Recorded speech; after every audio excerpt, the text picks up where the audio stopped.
सेठ जी री नींद उड़ी गई, बेटी पनावनी आएगी तो सेठ जी री नींद उड़ी गई। विराजिए विराजिए विराजिए विराजिए। बहुत बहुत साधुवाद। एक बार जोरदार ताली बजाकर सभी भक्तों का सम्मान भी कर लीजिएगा। हमारे परम पुरुष श्री गुरुदेव भी विराजमान हैं और गुरुदेव के लिए भी एक बार जोरदार ताली बजाकर सभी भक्त श्रद्धा पूर्वक सम्मान की।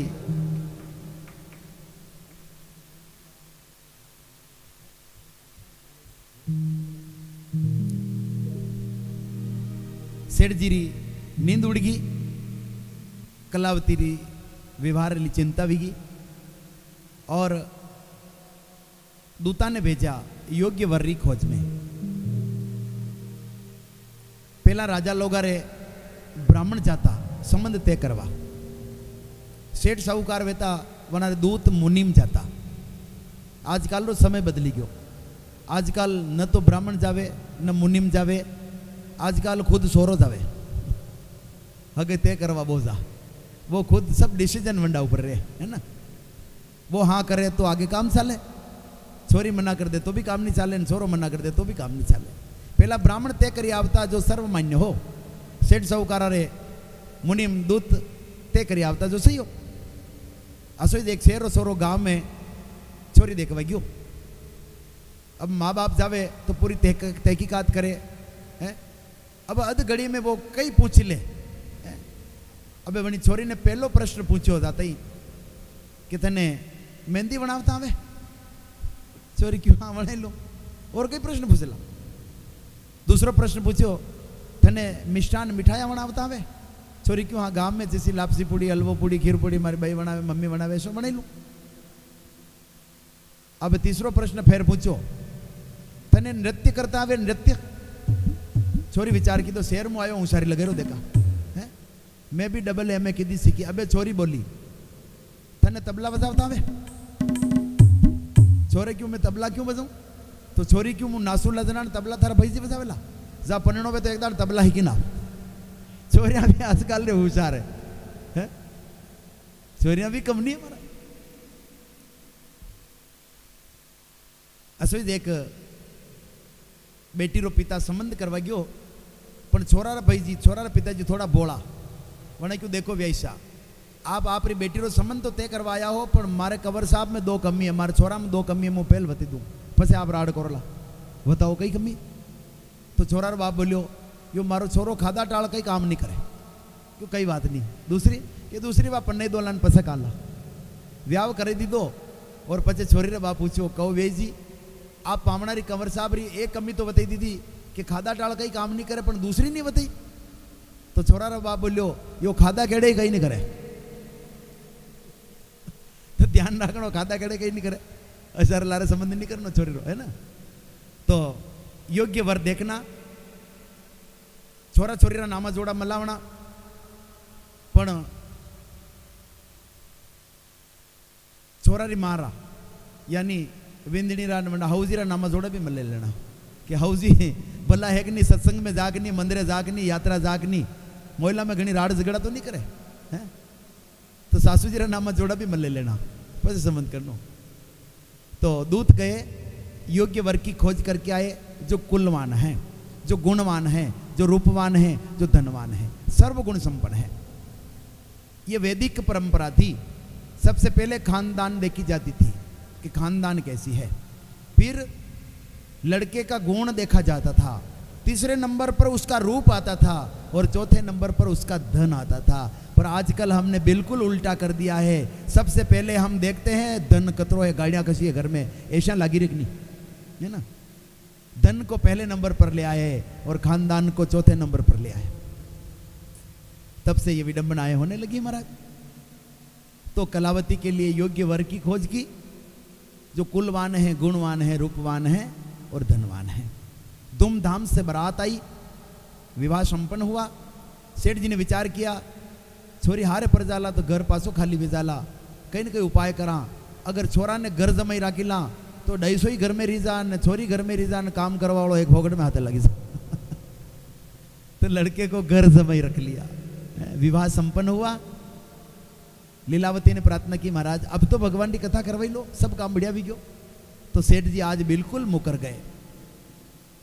कतरो खर्चो भी गयो व्याह में, थारे कतारी पड़ी है, बार बार उगई कर रही है, कथा करवाऊं नहीं करवाऊं मारी मर्जी, आज रे बाद रे या उगई की दिए तो आपने राड़ भी जागा।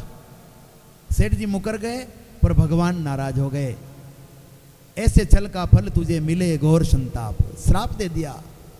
भगवान सत्यनारायण ने रुष्ट होकर श्राप दिया कि ऐसे छल का फल तुझे मिले घोर संताप। हे साधु, तूने सत्यव्रत का संकल्प लिया पर झूठ बोलता जा रहा है, जा तुझे इसका परिणाम दुख का होगा, दुख का परिणाम मिलेगा।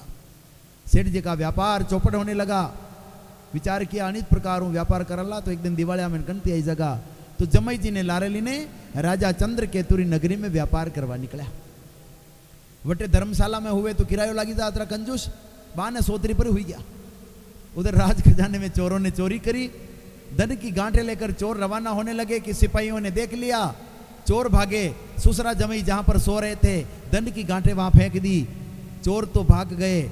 और सुसरा जमई ने जब देखा कि धड़ाम से क्या आहट हुई है, क्या आवाज आई है, धन की गांठा खोली देखवा लगा तो हीरा मोती और होना चांदीरा कंटला देखी ने राजी भी गया। अतराक में सिपाही घेर लीधा और दंडी गांठा माथा पर दीने राजा रे सामने आने ली गया और बटे पेश किया। राजा ने देखा माल और मुलजिम जब दोनों समक्ष हैं तो गैर मियाद में इनको कारागृह में डाल दिया। इधर घर में भी आफत आई, भगवान नाराज हो गए, घर में भी चोर घुस गए, खाने पीने के सारे बर्तन तक लेकर चले गए। लीलावती और कलावती माँ बेटी भिक्षा मांगने पर मजबूर हो गई। एक दिन बेटी कलावती भिक्षावृत्ति के लिए नगर में निकली। एक ब्राह्मण के घर भगवान सत्यनारायण की कथा हो रही थी और वो भी कथा सुनने बैठ गई। जब कथा पूरी हुई, ब्राह्मण देवता प्रसाद लेकर आए। कलावती ने जैसे ही प्रसाद हाथ में लिया, मानो इसकी दशा बदली और ब्राह्मण देवता से पूछा, महाराज बताओ ना, ये हमारे दुर्दिन क्यों आए हैं? एक दिन इस नगर में हम सेठानी के रूप में मानी जाती थी, आज गांव गांव में घर घर में भिक्षा मांग रही है महाराज, कहीं माना ही दन कदी हो आवेला कहीं। ब्राह्मण ने कहा अवश्य आएंगे बेटा, धीरज धारण करो। प्रसाद हाथ में आया, ब्राह्मण का आशीर्वाद मिला, मानो उस समय ही दशा बदली। प्रसाद लेकर कलावती जब घर गई तो आधी रात में माँ ने कहा, बेटी अब आई है तू कहाँ रुक गई बता। हम चाहे निर्धन हैं पर हमारी इज्जत निर्धन नहीं है बेटी। इस तरह से जवान बेटी रात में इस तरह से घूमती रहे तो ये ठीक नहीं है बेटी, बता कहाँ रुक गई। तो कलावती ने हाथ आगे किया, माँ ये प्रसाद लेकर आई हूँ, भगवान सत्यनारायण की कथा सुनकर आई हूँ। और जब प्रसाद को देखा तो बूढ़ी लीलावती की आंखों में वो पुरानी बात फिल्म की तरह गुम गई। बेटी बात उस समय की है जब तेरा जन्म भी नहीं हुआ था, तेरे पिताजी भी इसी तरह से एक दिन प्रसाद लेकर आए और संकल्प किया सत्यनारायण की कथा का, फिर तेरा जन्म हुआ। आज दिन तक उन्होंने ये कार्य पूरा नहीं किया, तेरा विवाह भी हो गया पर वो अपने वादे से मुकर गए। मुझे लगता है बेटी सारे दुख का कारण यही है। बेटी कहने लगी, माँ पिताजी रे कर्जो विदा तो बेटो उतारे और बेटो नहीं वे तो बेटियां भी मदद करे। अबे आपने काम कही, भगवान की कथा पूजन करनी है तो आप ही खुद ही करवा लगी जाओ। कलावती ने कहा ये पूजन हम ही कर लेवे। महाराज बेटी घना जनारे छोरा वे तो भी लेतरा के मारे तो होनारा सरू है और छोरिया भी जा तो रोवे कि मारो छोरो कोई नहीं देव देवरे भटकता पड़े है। लेकिन छोरा थाने होनारा सरू वेला। लेकिन मैं कहता हूं कि बेटियां तो हीरे मोती के चरू है, हीरे मोती के चरू है, बेटियों को कम मत मानो। मारा ऐसे ही एक आदमी की मृत्यु हो गई, उसके 4 बेटे अर्थी लेकर जा रहे थे। जना ने वो होनारा सरू के तो विचारी होनारा सरू अर्थी लिन जा रहा। एक आदमी ने आकर अर्थी रुकवाई और कहने लगा, तुम्हारे पिता के मैं 15 लाख रुपए कर्जा मांगता हूं, कौन देगा?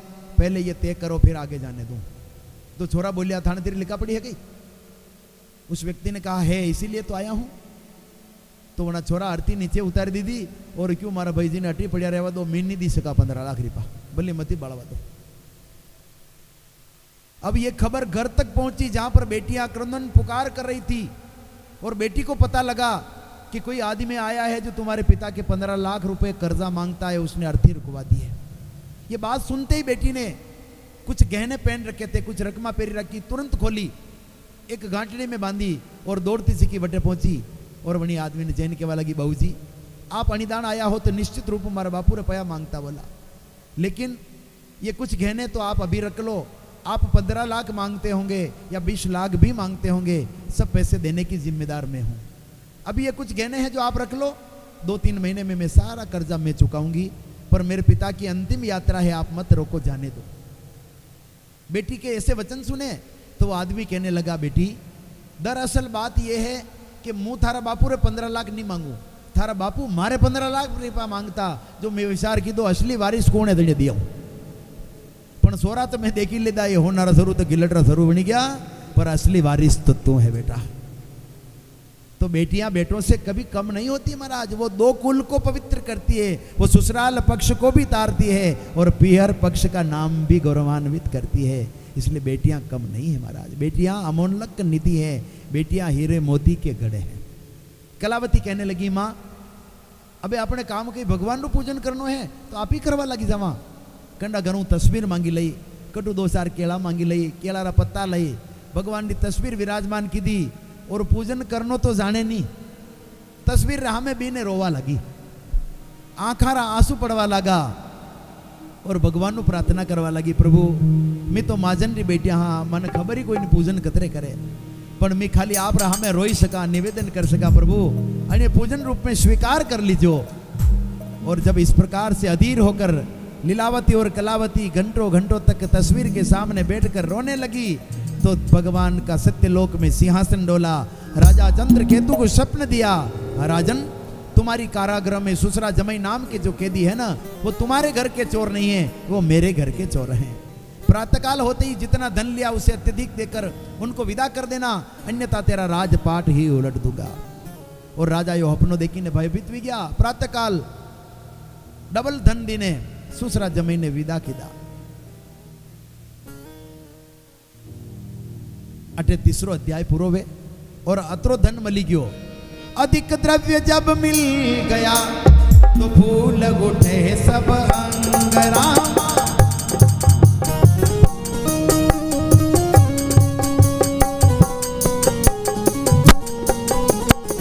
चले साधु निज देश में जा माता के संग, चले साधु निज देश में जा माता के संग।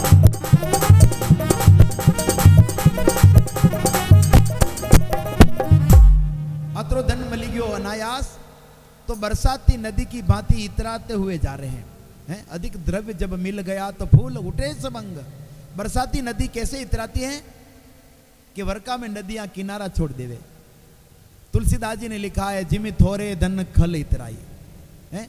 दुष्ट व्यक्ति के पास अगर धन आ जाता है ना तो वो इतरा जाता है, वो दूसरों को किसी को कुछ समझता ही नहीं है, वो बोलना ही बंद कर देता ना। पया इधर दुष्ट आदमी तेरे पयो बड़ी दा, तो पहली परिवार रा लोगों बोल तो बंद वे वो क्या बे अणु कई बात करे, ये कई मारो मुकाबलो करे, है ना। ऐसे ही देख सेठ जी जना तेरे एक हीरो हो, हेठ जी हीरो देखी रहा हाथ में लीने, हीरो हाथ में छूटी गयो, नीचे पड़ी गयो। और घटना कई घटी कि पास में एक ऊंदरो बैठो थो, एक चूहो, वो चूहो वनी हीरा ने निकली गयो। हीरा ने निकली ने वो ऊंदरो दर में घुस गयो, बिल में घुस गयो। सेठ जी विचार की दो 1.25 लाख रुपया हीरो, चूहो निकल गयो। अब यानी चूहा ने कतरे पकड़ा, तो पतो लगायो कि यानी गांव में ऐसो कोई शिकारी है जो चूहा पकड़वा में बड़ो माहिर है। वनी शिकारी ने बुलायो, क्यों भाई अणी बिल में एक चूहो घुस गयो है जो मारे 1.25 लाख रो हीरो निकल गयो, तू अगर पकड़ी लिया वेला तो थने खूब सारो इनाम भी दूला, क्योंकि 1.25 लाख रो हीरो है आखिर, पुराना जमाना की बात ही। वनी शिकारी क्यों, महाराज चूहे पकड़ने में पारंगत हूं, मैं जरूर पता लगा लूंगा। अब वो बटे खोद वाला को खोदता खोदता कई घटना घटी कि असी पोली जगह आई कि जटे एक उंदरो नी और लाख खान उंदरा बैठा था नजर आया। अब शिकारी चक्कर में पड़ी गयो कि 1 लाख उंदरा है, अब कतरे पतो करा के कशा उंदरा पेट में वो हीरो है, एक उंदरो पे तो पतो लगी जा वशार वशा 1 लाख उंदरा है। फिर भी वनी शिकारी वनी चूहा ने पकड़ लिया और वंडा पेट में हीरो निकाली ने सेठ ने दी दो। सेठ दंग रही गयो कि कितना माहिर है तू, 1 लाख चूहों में तूने कैसे पहचान लिया कि इसी चूहे के पेट में हीरा है, या कई खबर पड़ी भाई थने। तो शिकारी कहवा लगो, महाराज मैं भी खूब विचार की दो, 1 लाख उंदरा में पतो कतरे लगावा, पर पचे में मारी बुद्धि चलई, मैं देखियो कि सब उंदरा आइटू उठे पड़ी रहा, दौड़ी रहा, आइटू उठे धामड़ धीमड़ कर रहा है, एक उंदरो घोड़ा में ऊपर बैठो सको है। वो विचार करो बेहना भेड़ो कौन खेले मार तेरे 1 लाख रुपया हीरो मोनार बराबर रो कहीं अणु कौन बोले बे, मने खबर पड़ी गया इस पेट में। जिम थोड़े धन खल इतराए है। दुष्ट के पास, मूर्ख के पास जब धन आता है तो सबसे पहले बंधु बांधवों से बोलना बंद करता है। जिम थोड़े धन खल इतराई, अधिक द्रव्य जब मिल गया फूल उठे सब अंग, चले साधु नित देश को जा माता के संग। चौथे अध्याय में प्रसंग आता है, नाव में सामान भरा, जाने के लिए तत्पर हुए। भगवान ने विचार किया, अनायास इतना धन दिया है, अब तो इसके कुछ मन में श्रद्धा भाव जगे कि नहीं। तो दंडी कमंडी महात्मा का रूप बनाकर भगवान सामने आए और कहने लगे, भाई मैं बद्रीनाथ जा रहा हूँ, साधु के निमित्त कुछ श्रद्धा हो तो मेरी मदद करो। तो सेठ जी झूठ बोली गया, ओ महाराज अटे गाँव में जाओ, कांकड़ में कई मलेला, माने तो काल पड़ी गयो, माँ तो अणी में हुगलो भरी ले जरा नाव में। भगवान क्यों इतना धन दिया फिर भी झूठ बोल रहा है। भगवान ने कहा, एवं अस्तु आपकी ही बात सत्य हो। ये सुनकर घटकट वासी चकित हुए और सोने चांदी के सिक्के घास कूड़ा करकट हुए। हुकलो बनी क्यों महाराज। भगवान तो अंतर ध्यान भी गया और नाव में देखियो तो खाकलो लता पता बेलड़िया भरी चुकी। सुसरा जी छाती पीटीने रोवा लगा, जमाई जी हम दे रहा है महाराज, कहाँ रोई रहा हो, मने लगे भी माँ तुम्हारा रूप में परमात्मा हा और परीक्षा में फेर फैल भी गया। हेरो मल जा तो ठीक नहीं तो पसे अगला कहाँ रोई रहा, मुझे ला रही सु है। और सुसरा जमाई नाव से कूदे और भगवान को ढूंढने लगे। एक वृक्ष के नीचे भगवान को विराजित देखा, चरणों में लिपट गए, रोने लगे, महाराज क्षमा करो। भगवान ने कहा, देख भाई तूने सत्य बोलने का संकल्प लिया, कतरो झूठ बोल रहा बता। महाजन केवल लगो, प्रभु आप री माया बड़ी विचित्र है, बड़े बड़े योगियों को भी नाच नचा देती है, हम तो साधारण प्राणी हैं, अब गलती नहीं बेला, एकदम क्षमा कर दो। भगवान ने कहा ठीक है, फिर भी सावधान रहना। और सेठ जी दौड़ता सका, नाव पर आया, हट चालो, फिर विटू को लीन पर डाला और नाव पर पहुंचे। नाव में धन परिपूरित पाया, तीव्र गति से नाव चलने लगी और खबर भेजी है घर पे कि जाओ घर पर सूचना दो, सेठ जी व्यापार करके आ गए। उस समय लीलावती और कलावती भगवान का पूजन कर रही। लीलावती ने कहा, बेटी तेरे पिताजी आए हैं, जमाई जी आए हैं, मैं उनको लेने के लिए घाट पर जा रही हूँ, तू पूजन पूरा करना। और जैसे ही लीलावती रवाना हुई और पीछे पीछे कलावती भी पूजन अधूरा छोड़कर निकल गई। सेठ जी उधर घाट से नाव से उतरे, जमाई जी धान री गांठा देवा लगा, न मालूम अदृश्य शक्ति रो झटको लागो कि नाव डूबी, धन डूबो और जमाई जी भी लारे डूब गया। घाट पर हाहाकार मच गई। सेठ जी अवाक रह गए, उनके कानों में एक आवाज गूंजने लगी, तेरी बेटी ने भगवान का पूजन अधूरा छोड़ा है ना, इसलिए संकट मिला है। यह सतयुग की बात थी, केवल पूजन अधूरा छोड़ने से इतना बड़ा संकट आ पड़ा। और आज आप ही कतामू कतरीदान उठा भी नईटूटे भर रहा। अगर आज राय साहब भगवान सजा देना था तो ऊंदा लटकाई ने सजा देते ही कम पड़े, लेकिन भगवान क्षमा करे, कम से कम कथा हुणमा तो आया हो, जाओ थाना सब अपराध क्षमा। और सेठ जी के कानों में आवाज गूंजी। सेठ जी ने कहा, बेटी तो भगवान का पूजन अधूरा छोड़ कर रही है। हाँ बापू, तो जाओ उन्हीं परमात्मा से विनय कर। और कलावती दौड़ती हुई घर गई, भगवान से प्रार्थना करने लगी, हे प्रभु आपका स्वरूप तो करुणामय है, हे दीनबंधु मेरे छोटे से अपराध पर इतनी बड़ी सजा मुझे मत दो। और अधीर होकर जब कलावती ने पुकार करी तो आकाशवाणी हुई, तेरे सभी अपराध क्षमा हुए, जा मत दुख पाओ, भरतार मिलेगा अभी तुम्हें, तुम उठो नदी के तट जाओ। और दौड़ती हुई कलावती घाट पर पहुंची, अपने पतिदेव के दर्शन किए, चारों ही प्राणी जयकार करते हुए घर आए। प्रत्येक पूर्णमासी को भगवान नारायण का पूजन करते हुए इस संसार सागर से पार हुए। स्कंद पुराण रेवाखंडी संगीतमय भगवान नारायण की कथा का चौथा अध्याय पूरा हुआ। अब केवल 5 मिनट का अध्याय और है, फिर हमारे गुरुदेव के श्रीमुख से हम कुछ वचन ग्रहण करेंगे आशीर्वाद रूप में।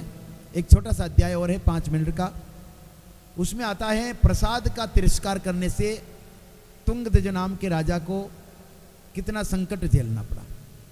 राजा एक दिन शिकार खेलने के लिए जंगल में गया, तुंगध्वज नाम का राजा। कुछ ग्वाल बाल दूरी पर भगवान सत्यनारायण का पूजन कर रहे थे और उन्होंने देखा कि हमारे नगर के राजा आए हैं, इनको अगर प्रसाद ले जाकर देंगे ना तो राजा खुश हो जाएंगे और हमें पूजन करते हुए पाएंगे तो हमें इनाम भी देंगे। इस इच्छा से दूना में कुछ प्रसाद भरियो, शहद भरियो, बोर भरिया, ग्वाल बाल कुछ कंदमूल फल भरिया और राजा रे निकट पहुंचा। राजा विचार कर रहे हैं तुच्छ वंश के ग्वाले हैं, अरे इनके हाथों का प्रसाद लूंगा तो राजा लोगों में मेरा मान ही क्या रहेगा। ग्वाल बाल प्रसाद लेकर खड़े हैं पर राजा ने प्रसाद की तरफ देखा तक नहीं। ग्वाल बाल निराश हो गए। जब राजा ही प्रसाद स्वीकार नहीं कर रहे हैं तो भगवान तो 3 लोक के राजा हैं, वो कहां हमारा पूजन स्वीकार करते होंगे। प्रसाद, इसमें ही पूरा स्वरूप छुपा हुआ है। प यानी प्रभु, सा यानी साक्षात, द यानी दर्शन। प्रसाद प्रभु का साक्षात स्वरूप है, इसलिए प्रसाद का भूल कर भी कभी अपमान मत करना।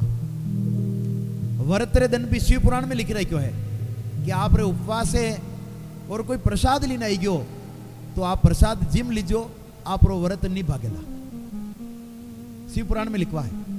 पर यूं नहीं वीजा के प्रसाद में गुलाब जामुन आया जो 15 खाई लीधा, व्रत तो बाकी कोई है? प्रसाद रे हिसाब से लेना। प्रसाद प्रभु का साक्षात स्वरूप है। और घना जना कही वे प्रसाद 2 दान भी ले, ऐसे ही मावरो वे है ना, तो प्रसाद 2 दान बांटवा आवे तो जरूर लेनो, पर यूं नहीं के 2 दान प्रसाद ली लेनो। ऐसे एक जगह प्रसाद वटीरो एक बासा गया प्रसाद लेवा, प्रसाद में हो मिश्री माओ, बासा आनी हाथ में लीधो, विचार की दो एक दान तो और लूला भीड़ न रही, यो हाथ पासे छुपाई दी दो और दूसरो हाथ मांडी दी दो। और कई वो सहयोग को प्रसाद खत्म भी गयो, तो प्रसाद बांटवा वाला क्यों प्रसाद खत्म बासा ने पासे कनकड़ो वो अटी खाई गयो। प्रसाद लेनो, हाँ 2 दान बांटवा आवे जरूर लेनो है। प्रसाद प्रभु का साक्षात स्वरूप है। राजा ने प्रसाद की तरफ देखा तक नहीं और राजा उठकर चले गए नगर की ओर। ग्वाल बाल निराश हो गए, भगवान नाराज हो गए। कहते हैं कि राजा के 100 पुत्र थे और 100 ही मृत्यु को प्राप्त हो गए। ये सुनकर राजा धड़ाम से गिर पड़ा और राजा के कानों में एक आहट हुई, तूने ग्वाल बालों का दिल दुखाया है ना, इसलिए दुख मिला है। ग्वाल राजा होश में आए और पुनः वन में पहुंचे, सभी ग्वाल बालों को इकट्ठा किया और प्रार्थना करने लगे, ग्वाल बालों आपकी सखा मंडली में मुझे भी मिला लो, मारूं भूल विगी पासो भगवान को पूजन करो। और राजा ग्वाल बालों के साथ मिलकर भगवान का पूजन करने लगे। बोलिए सत्यनारायण भगवान की।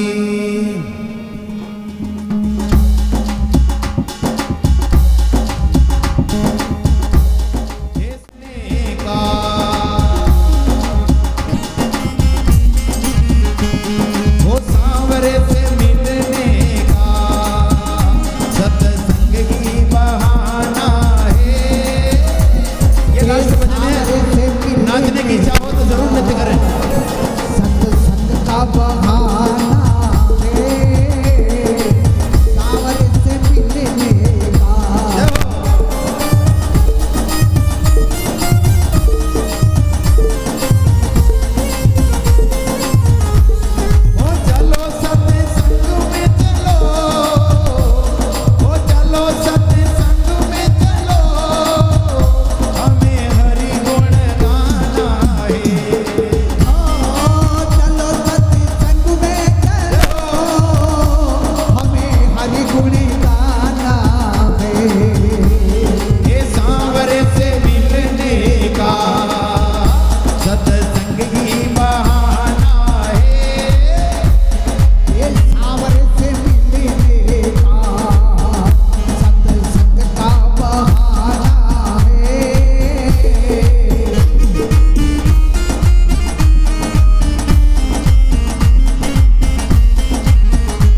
प्रणाम करते हैं। ऐसे प्रणाम करते हैं। प्रत्येक पूर्णमासी को राजा ने सामूहिक कथा सत्संग करवाने का ऐलान किया। प्रत्येक पूर्णमासी को भगवान सत्यनारायण की दिव्य कथाएं होने लगी। घर घर में भगवान सत्यनारायण की पूजा होने लगी। स्कंद पुराण रेवाखंडे संगीतमय भगवान सत्यनारायण की कथा यहीं पर विश्राम लेती है। हरि अनंत हरि कथा अनंता। आज की कथा यहीं विश्राम ले रही है। हमारे परम प्रिय गुरुदेव विराजमान हैं। आपके श्रीमुख से हम मधुर वचनों को श्रवण करेंगे आशीर्वाद स्वरूप में। मत दीजिए गुरु जी को मत प्रदान। हाँ चाहे भगवान सत्यनारायण की कथा हो, श्रीमद् भागवत कथा हो, राम कथा हो, इत्यादि इत्यादि कोई भी कथा हो, भगवान की हरि चर्चा है, उसमें भगवान की कथाएं हैं। और देखा जाए हम लोगों को कहा गया अधिक से अधिक भगवान की कथा सुनो, ये हम लोगों को कहते हैं। तो हम लोगों को ऐसा क्यों कहा गया कि आप बार बार भगवान की कथा सुनो?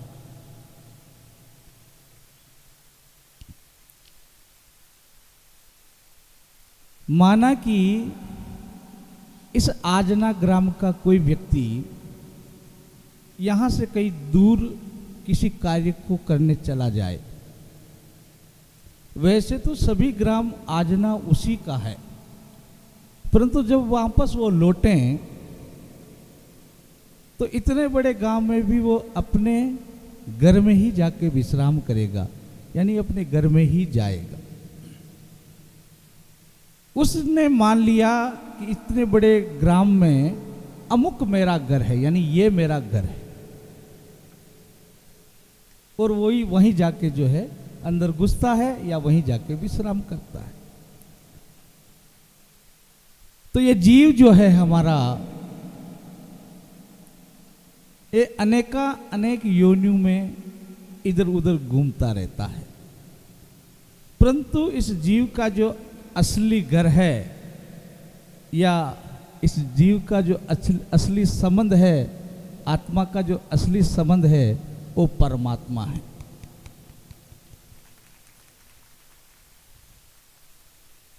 और परमात्मा होने के लिए हमारा मन, हमारा जो आत्मा का संबंध है, वो सफर पूरा हो जाए, ये हमें अभ्यास पड़ जाए, इसलिए हमें भगवान की कथाएं सुननी होती है। कथा सुनेंगे, जैसे एक उदाहरण, यदि अभी हमें कोई कह दे कि बंगाल के अंदर आपको एक गांव जाना है और उस गांव का नाम ना बताएं और एड्रेस ना बताएं, तो क्या हम जा पाएंगे? हमने सुना कि बंगाल है, परंतु यदि वहाँ नाम भी नहीं होगा और पूर्ण पता भी नहीं होगा तो उस जगह हम नहीं पहुंच पाएंगे। और यदि हम कभी बंगाल गए ही नहीं हो और यदि हमें वहाँ का एक नाम, ग्राम का नाम बता दें या वहाँ का पता बता दें, तो हम अवश्य पहुँच जाएंगे। तो हमारे मनुष्य जीवन के सफर में इस जीवन को पूर्ण करने के लिए एक सूक्ति में लिखा व्यास जी महाराज, वेद वाक्य है कि मनुष्य जीवन का कोई भी व्यक्ति कितना ही बाहुबल ताकतवर हो जाए या कितना ही धनाढ़ी हो जाए या कितना ही बुद्धि का विवेकपूर्ण हो जाए, फिर भी वो अपने मनुष्य जीवन को सफल नहीं कर सकता है, कदापि नहीं कर सकता है, जब तक उसको भगवत प्रेम ना हो, भगवान की कृपा ना हो या भगवान से प्रेम ना हो। और भगवान का प्रेम बार बार सत्संग सुनने से या कहीं न कहीं सेवा करके शुभ आशीर्वाद लेने के बाद ही प्राप्त होता है।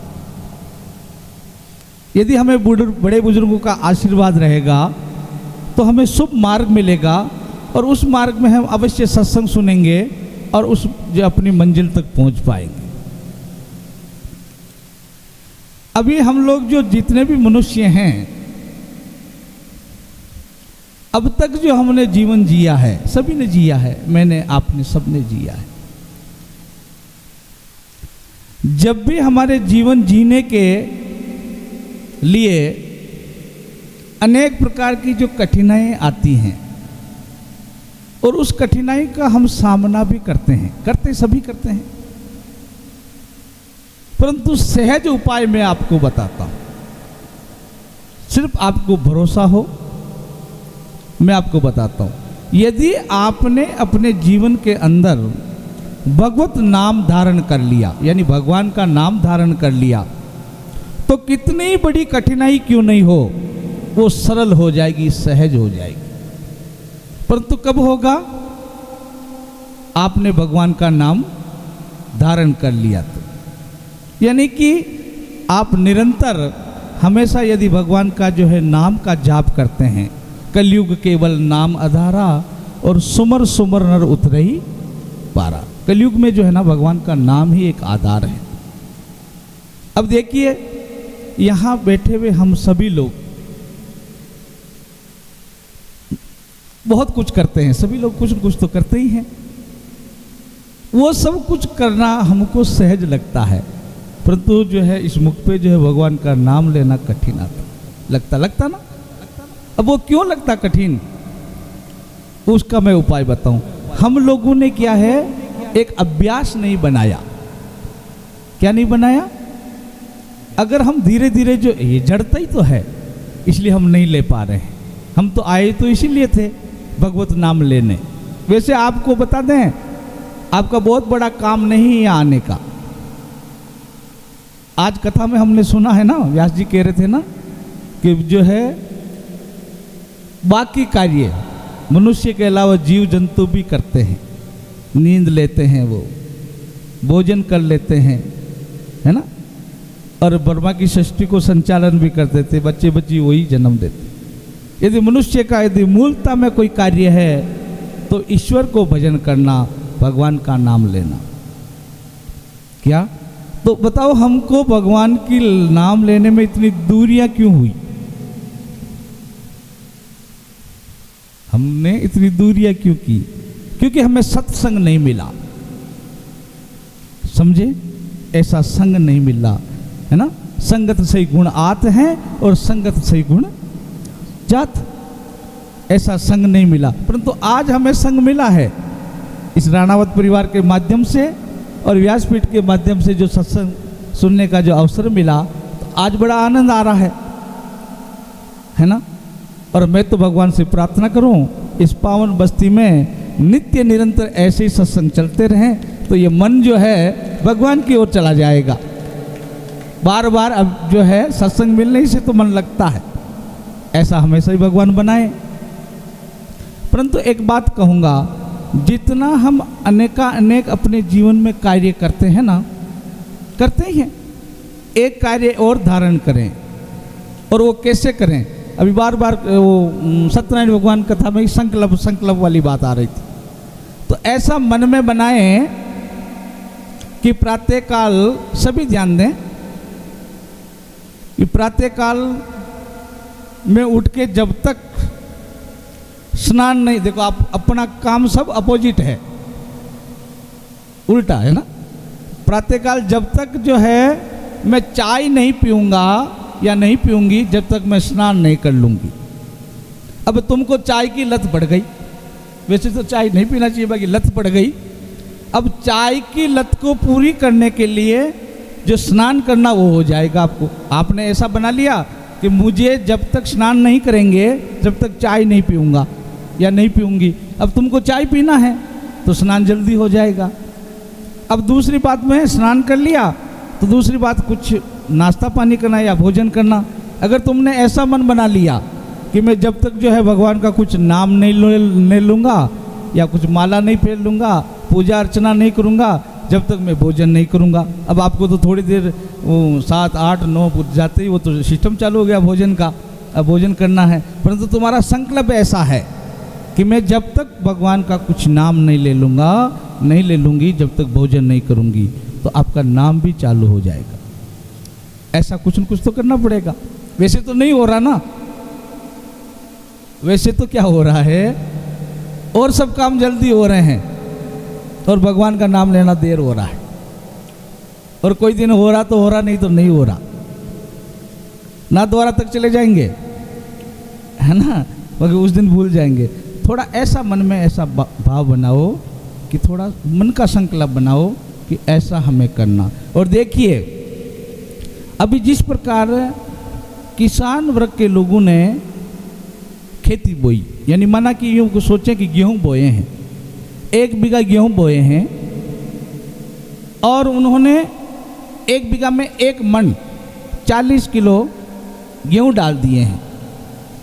जमीन का काम है कि उसने 40 किलो डाले हैं और सुचारू रूप से उसमें जो उसकी क्रिया करेंगे, जल हल इत्यादि जो पिलाएंगे तो अनेक गुणा जो है पैदा करके जमीन देगी।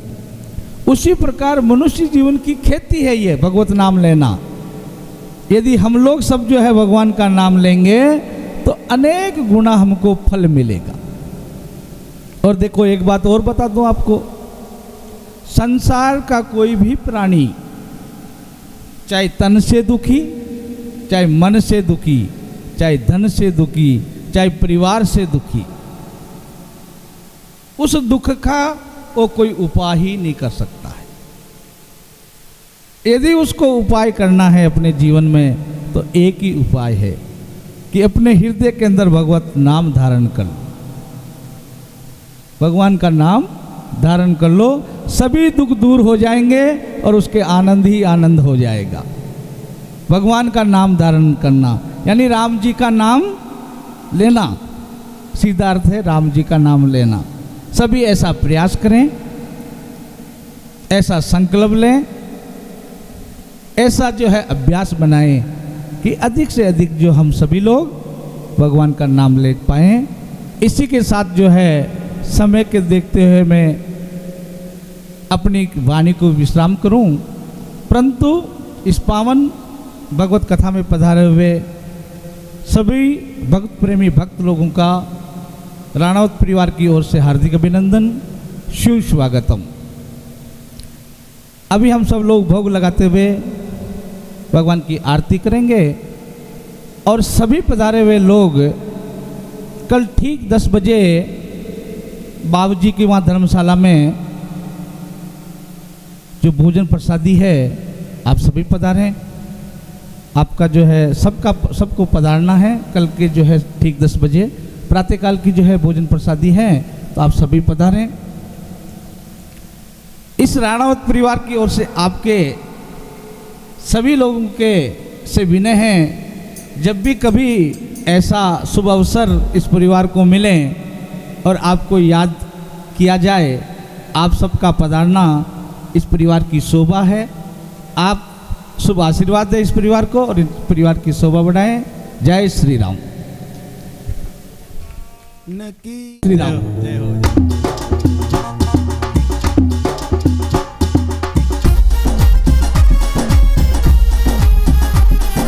सभी अपनी जगह पर खड़े होकर इस उत्सव में आनंद बढ़ावे। बोलिए चार भुजा नाथ की।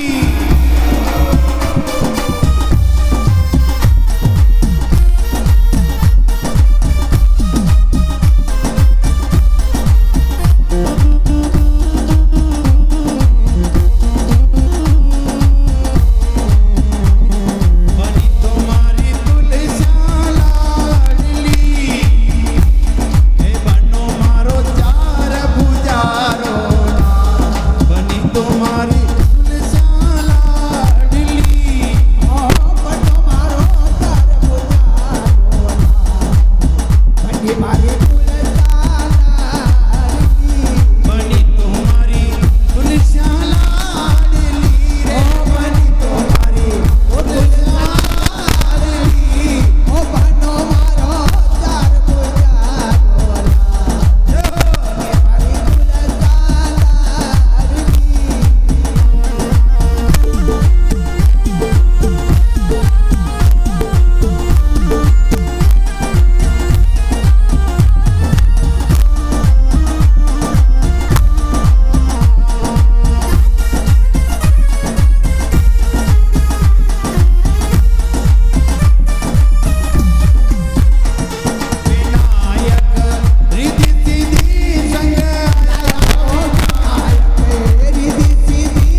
बना जी है उनकी धर्मपत्नी के द्वारा हो रहा है।